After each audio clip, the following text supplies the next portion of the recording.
All right, guys, listen up, especially my immigrant community. I need you to hear me and hear me clearly what I'm about to discuss today, okay? And if you don't believe me, do your own research. The Trump administration just canceled the legal status and work permits for nearly 1 million immigrants. Yes, you heard me right. Who came through the CBP One app. These folks were told to leave the U.S. or they're on their own. So self-deport, right? What they're calling self-deportation. And if they don't leave, they could be fined almost $1,000 a day, $998 a day to be exact. And that can really add up. Okay. Now, here's where it gets deeper. And I want you, like I always say, you always got to connect the dots. Okay. If nothing else. So listen to what I'm going to tell you right now. So back on January 20th, Trump signed an executive order declaring a national emergency at the border, right? That order gave officials 90 days until April 20th, which is soon approaching, to report back on what's happening at the border and to recommend if he should activate something called the Insurrection Act. Now, for those who do not know, the Insurrection Act would allow Trump to use the military inside the U.S. to enforce laws and take control if things get chaotic, right?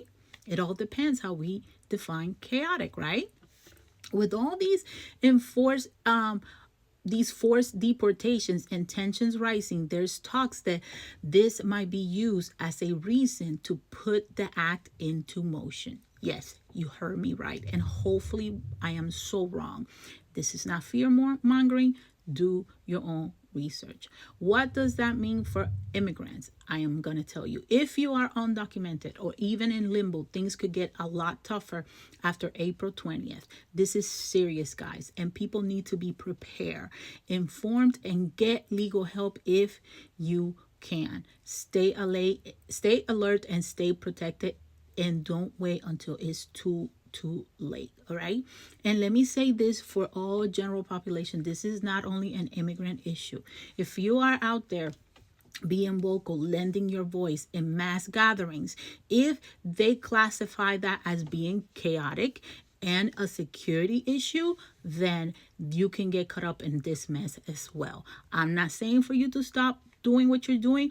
All I'm saying is to educate yourself and be mindful. And this is the time for all of us to call our representatives and voice our concerns, because hopefully this is just a lot of chatter and that there's no substance behind it.